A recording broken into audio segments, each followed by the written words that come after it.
오늘 재외국민 3년 특례 설명회를 시작하도록 하겠습니다. 네, 우선 3년 특례 자격 요건에 대해서는 이미 다 알고 계실 거라고 생각합니다. 부모님의 근무가 0년, 3년, 학생은 고교 1개년이죠.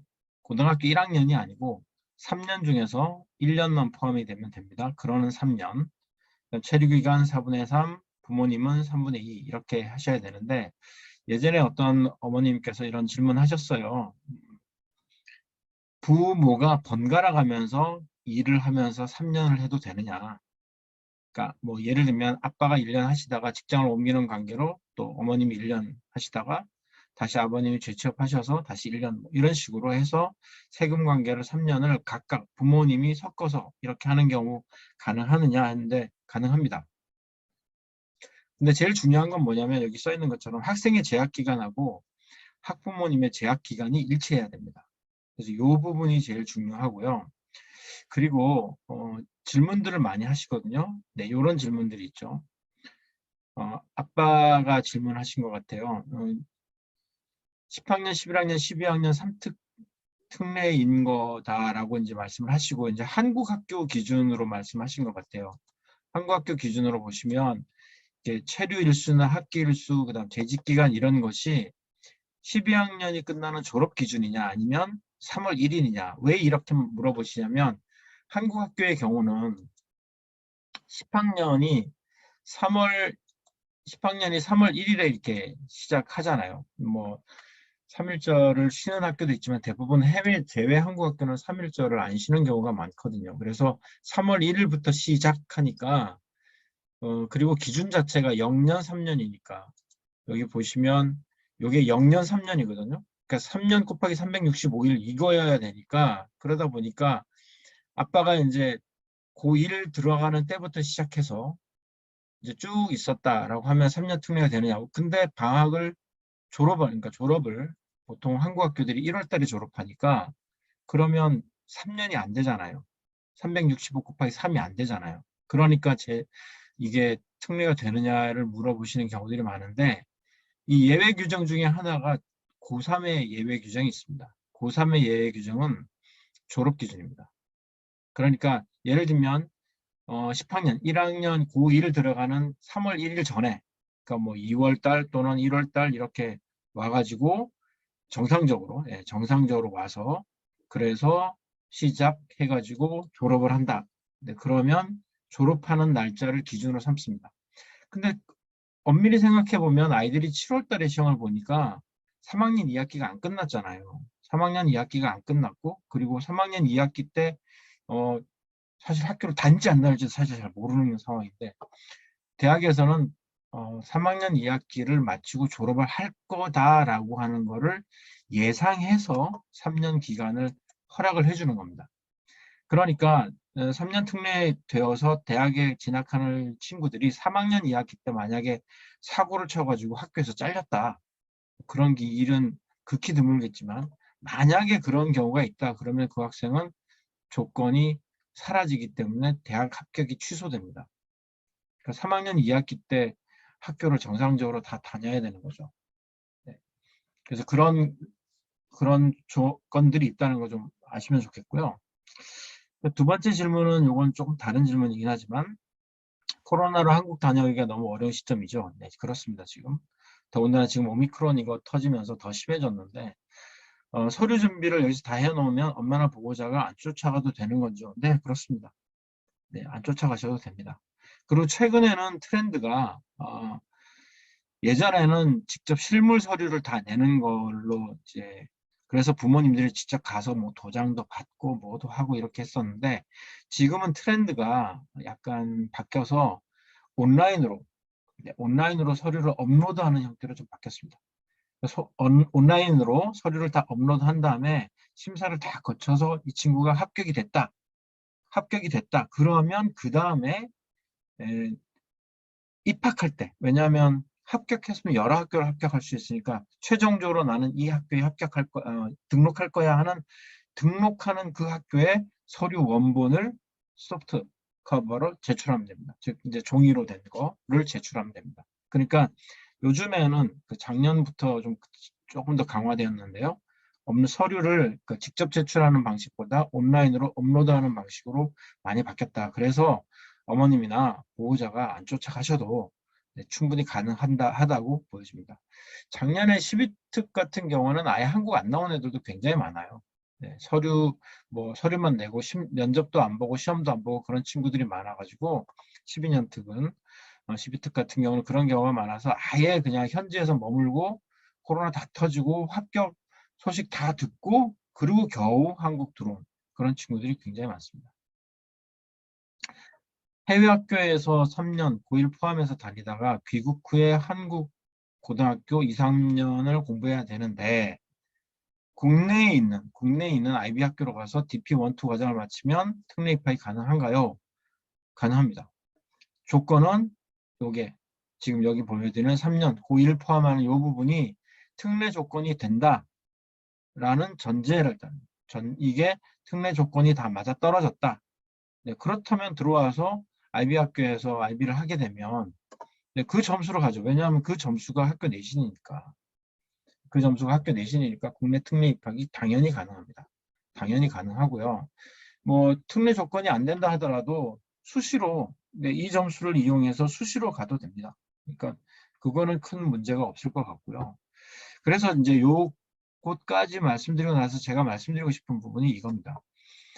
지금 요 화면을 보시는 어머님들이 이미 특례 자격 요건에 대해서 다 아시고 계시고 또 뭐 다 준비되어 있는 상황이라고 생각하시는데 혹시 이제 방송을 통해서 보시는 분들 중에선 자격 요건이 안 되시는 경우 문의를 많이 하셔요. 지난주에도 어떤 어머님께서 우리 아이가 이러이러한 상황인데 특례가 되느냐 이렇게 물어보셨는데 제가 이제 뭐 가능할 것 같습니다라는 말은 했지만 항상 제가 사정관이 아니기 때문에요. 반드시 지원하고자 하는 대학에 문의하셔야 됩니다. 이게 A라는 학교가 바라보는 시선하고 B라는 학교가 바라보는 시각이 조금씩 달라요. 미묘하게 조금 다릅니다. 그러니까 며칠 상관으로 괜찮습니다 이렇게 하는 학교도 있고 며칠 상관으로 이거는 조금 힘들 것 같은데요. 네, 이런 경우가 있죠. 그래서 이제 대학에 반드시 문의하셔야 되는데 대학에 문의하실 때 제가 누차 말씀드리지만 정확한 날짜, 그다음에 정확한 학년 이런 것들을 꼭 얘기해 주셔야 되고요. 대충 언제 뭐 1월 달이었던 것 같은데요. 뭐 2월 달이었던 것 같은데요. 그렇게 하시면 안 돼요. 몇 월 며칠 날 뭐 언제 우리가 외국으로 들어왔고 그다음에 언제 며칠 날 학교로 입학했고 그때가 학기 중이었다 아니면 학기 시작 전이었다 아니면 뭐 텀 간격으로 나눠줄 겸은 1텀이다, 2텀이다, 3텀이다 이런 거를 정확하게 말씀해 주셔야 대학에서도 정확하게 얘기해 드릴 수 있습니다. 네. 그리고 하나 더 좀 팁이지만 전화하셨을 때 그냥 전화 받는 사람한테 그냥 입학처에 있으니까 다 알 거야 생각하고 물어보시면 그 사람이 특례 전문가가 아닐 수 있어요. 특히 심한 경우가 뭐냐면 알바생. 네, 알바생들이 전화 받는 알바생들이 있어요. 직원이 아니고 전화 받는 알바생들이 있는데 그 친구들은 이제 그 모집 요강에 나와 있는 아주 글자들을 그냥 글자 그대로 해석해서 얘기합니다. 그러니까 말이 안 되는 경우가 가끔 있거든요. 그래서 반드시 재외국민 전형 담당자를 바꿔달라. 그래서 당신이 담당자가 맞느냐 이거 확인하시고 꼭 물어보시면 좋겠습니다. 이제 오늘 설명에는 대부분 지필과 면접에 대한 부분들이 좀 많습니다. 그러니까 지필과 면접에 대한 부분들이 좀 많아서 설명에 지필 또는 면접 이 부분들이 많이 있을 거고요. 이 외에도 다른 부분들을 좀 언급해 드리겠지만 서류에 관련된 부분은 저희가 지난주에 좀 했던 부분이 있어서 혹시 이제 어머님들 시간 되시면 지난주 방송을 좀 보시면 더 좋으실 것 같아요. 첫 번째 질문이 뭐냐면 내신 중하위권 학생들이 대학 진학이 지필만 가능한가요? 라고 했는데 여기 문의하신 분은 한국학교 어머님이세요. 그러니까 한국학교에서 중하위권이다 라고 했을 때 사실 이게 학교마다 조금씩 그 레벨이 조금씩 달라요. 학교마다 레벨이 조금씩 다르고 중하위권이라고 했을 때 그 타겟하는 대학이 어디냐에 따라서 완전 다릅니다. 중하위권 학생들이 엄밀하게 3특에서 연고대를 갈 수 있는 가능성은 죄송합니다만 좀 힘들죠. 네. 성대, 한양대조차도 지금은 많이 힘들어졌습니다. 그러면 생각해 볼 수 있는 데가 중앙대학교, 그 다음에 올해 외대 생길 거고요. 이화여대, 건국대 이런 대학이 생깁니다. 그러니까 이제 학교 레벨에 따라서 어느 정도 수준에 내가 지원할 수 있을까는 고민해 보시면 될 것 같고요. 굳이 뭐 지필만 하실 필요는 없죠. 네. 서류평가하는 대학을 한두 개 쓰시고 지필평가하는 학교를 또 서너 개 쓰시고 그러니까 여섯 장의 카드를 이게 어떻게 배치할 거냐, 뭐 두 장, 네 장 이런 식으로 쓸 거냐, 아니면 뭐 석 장 이런 식으로 쓸 거냐, 이런 부분들은 이제 어머님들이 전략적으로 좀 고민하셔야 되죠. 네, 이런 부분들은 좀 네, 학교 담임 선생님 또는 뭐 진로 상담 선생님 이런 선생님들 또는 어, 저하고도 이렇게 상담을 해보시면 좋은데 이거는 정말 케이스 바이 케이스이기 때문에 그냥 뭉뚱그려서 이런 친구들은 그걸 갈 수 있나요? 어떤 친구는 갈 수도 있고 어떤 친구는 못 가기도 하고 그렇죠. 그런데 서류 평가를 하게 될 경우 내신 성적이 국영수 위주로 좋은 성적이면 가능하겠냐?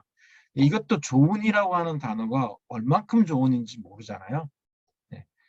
좋은이라고 했을 때 다른 과목에 비해서 상대적으로 좋은 거냐? 아니면 전체 학생들 중에서 뭐 기타 과목은 참 안 좋은데 국영수는 매우 좋으냐? 뭐 이런 식의 표현들이 좀 다를 수 있어서 이것도 좀 고민스러운 부분입니다. 근데 내신 성적이 이렇게 국영수 위주로 좋다라고 하면 사실 도전해 볼 만하죠.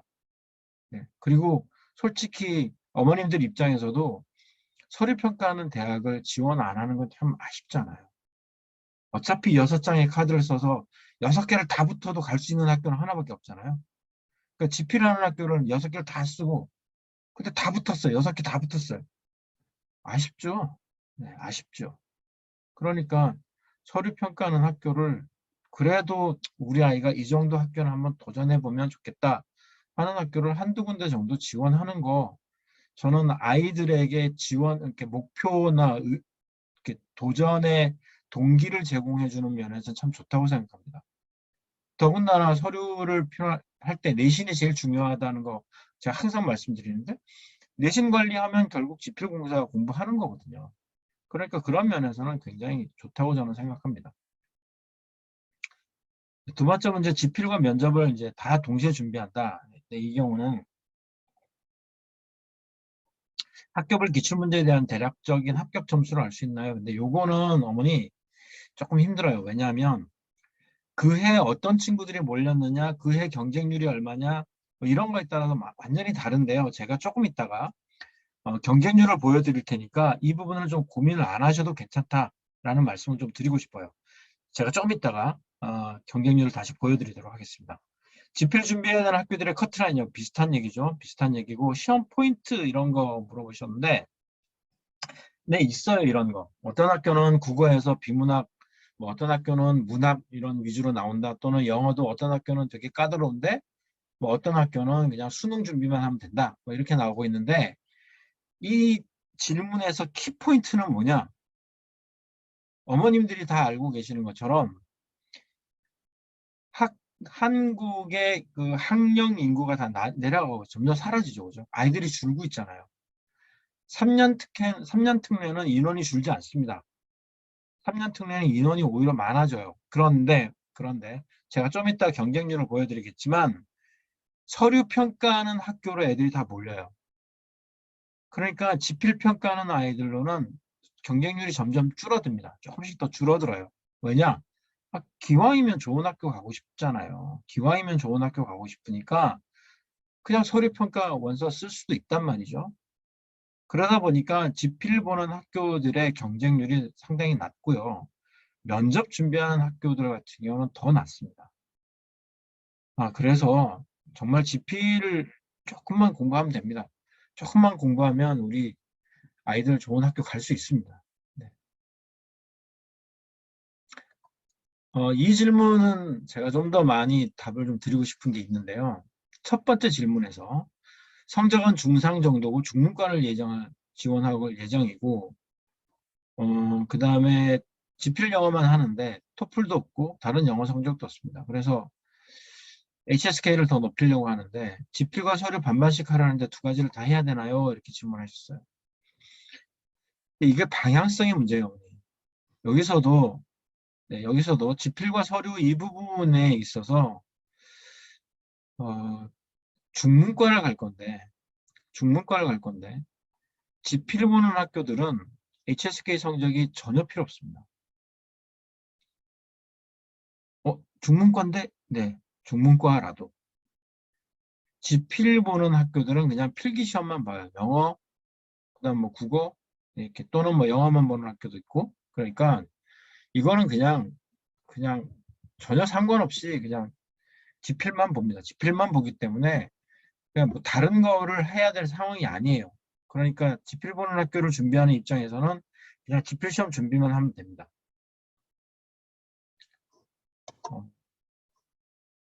그다음에 서류를 하는 학교, 네, 서류하는 학교들에 있어서는 그런 문제가 조금 이제 도전을 할 필요가 있긴 한데 HSK가 6급에서 더 높은 성적이라고 해서 더 잘하는구나라고 판단하진 않습니다. 그러니까 뭐 6급에 뭐 250점이 넘었다 그래야지 중문과를 붙는다 그거 아니에요. 그거 아니고요.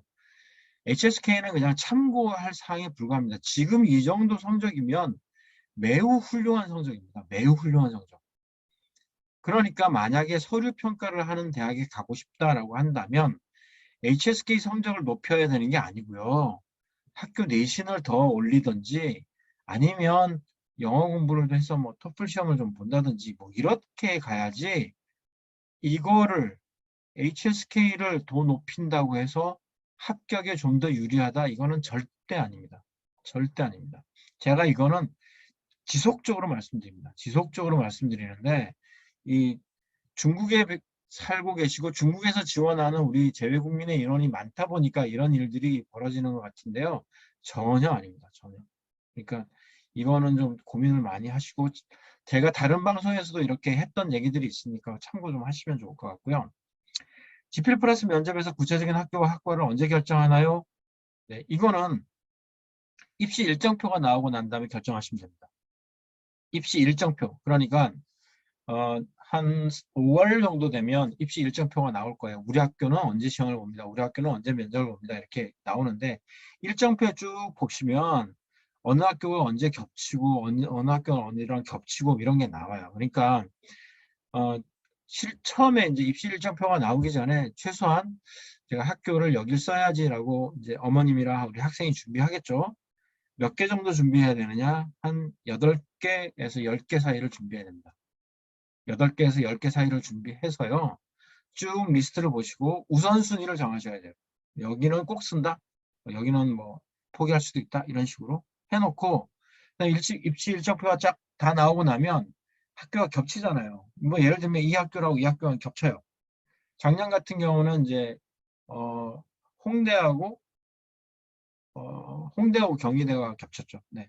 홍대하고 경희대가 겹쳤어요. 그러면 홍대랑 경희대랑 겹쳤는데 어느 학교를 갈 거냐 이제 고민해야 되는 거죠. 우리 아이 성적이 뭐 경희대를 한번 붙어볼 만하다. 그러자 그러면 경희대를 쓸 거고 아니야 조금 경희대는 피하는 게 좋을 것 같아. 그러면 홍대를 쓰는 거죠. 근데 이것도 두 개만 갖고 생각하는 거 아니고 그 다음 학교들까지도 생각해야 되죠. 요 두 개 말고 다음 학교 또는 그 다음 학교. 예를 들면 건국대가 작년에는 혼자 시험 봤어요. 그러니까 누구랑 겹치는 게 없으니까 실제로 지필 보는 아이들이 그냥 다 보는 거죠. 그러니까 건국대를 쓸 거냐 말 거냐를 판단하는 거죠. 건국대를 쓴다라고 판단하면 그 앞에 있는 홍대랑 경희대 입장에서는 건국대도 쓰고 경희대도 쓸 거냐 아니면 건국대를 쓰고 홍대를 쓸 거냐 아니면 건대를 포기하고 경희대를 쓸 거냐 이런 식으로 학교가 여러 개 겹쳐져 있는 그 상황에서 무엇을 가지고 우리 아이가 어떻게 하면 좀 더 전략적으로 붙을 수 있을 건가 이거 가지고 고민하셔야 됩니다. 그러니까 마음속으로 내가 이 학교들은 지원할 거야 하는 거를 최소한 8개 왜냐하면 겹치는 거 빼야 되니까 8개에서 10개 정도 딱 준비하시고 입시 일정표가 딱 나오고 나면 그때 선택을 쭉 하시면 됩니다. 그게 대략 5월 말 6월 초 정도 됩니다. 그러니까 불안하시잖아요. 불안하시니까 자꾸 그런 거 문의하시고 우리 애가 여길 써도 될까요? 저길 써도 될까요? 그렇게 하지 마시고요. 아이도 불안해집니다. 그러지 마시고 그냥 차분히 우리 아이를 믿고 입시 준비 시키시는 게 좋습니다. 우리 아이들도 다 알아요. 자기가 어느 정도 상황인지 어떻게 해야 되는지 사실 다 압니다. 자기가 그 말로 표현을 못할 뿐이죠. 다음 질문은 이제 한국 학교로 전학하시는 어머님들이신 것 같아요. 11학년까지 하고 전학갈 경우. 사실 11학년까지 다 하고 넘어가는 경우는, 한국 학교로 넘어가는 경우는, 이게 이제 인터에서 11학년을 다 했다라는 뜻은, 인터나 로컬에서 그랬다는 뜻은 한국 학교로 넘어오면 11학년 2학기가 된다는 뜻이잖아요. 11학년 2학기가 되는 거니까, 이 경우에 이제 밑에 어머님께서 질문하신 것처럼, 그게 졸업을 못하는 상황이다. 예, 졸업 못하는 게 인테를 졸업 못하는 경우 그런 상황이다. 그렇다 하면 이게 서류로 할 건지 필기시험을 갈 건지 병행할 건지 이런 거를 잘 고민하셔야 돼요. 이런 건 정말 케이스 바이 케이스가 더 많은데 사실 이과냐 문과냐에 따라서 좀 다르죠. 이과 같은 경우는 수학 공부를 정말 잘해야 됩니다. 한국 학교 수학이 인터 수학보다도 훨씬 더 센 경우도 많고 바로 넘어가고 한국 학교에서 이 수학 성적이 안 나와서 고민하는 이과생들이 너무 많습니다. 그래서 결국 문과로 돌리는 경우들도 많고요. 문과로 이제 가는 경우라고 한다면 당연히 영어 준비를 잘해야죠. 스펙 같은 것들을 미리 좀 만들어 둬서 문과 쪽에서는 영어 경쟁력을 확실하게 가져가는 게 훨씬 더 좋습니다. 그래서 조금 전에 말씀드린 것처럼 이과를 가고 싶은 친구인데도 불구하고 한국 학교 수학이 너무 안 나오고 그리고 서류 학교는 가고 싶고 그러다 보니까 이제 문과 쪽으로 돌리는 경우들도 꽤 있다. 네, 그런 경우도 있습니다. 방향은 이과를 갈 건지 문과를 갈 건지 서류 학교를 갈 건지 이런 부분에서 좀 더 좀 잘 결정하시고 그 다음 거를 준비하시면 좋으실 것 같아요.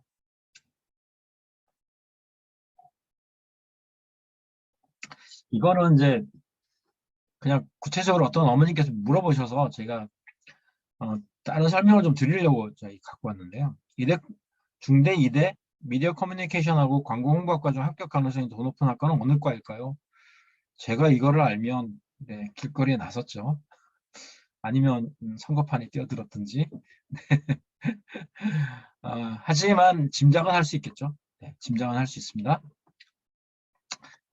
중앙대학교하고 이화여대, 이대가 이번에 서류평가로 돌았었으니까 둘 다를 비교해 보면 이제 좋은데 사실 중앙대학교하고 이화여대하고 합격선이 어디가 더 높은가요? 뭐 전체 과를 통틀어서라도 합격선이 어디가 더 높은가요? 그러면 사실 중앙대가 좀 더 높죠. 네, 전체적으로.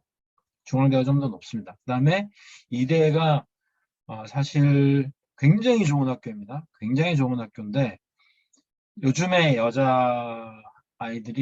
여학생들이 여대 가는 걸 별로 안 좋아해요.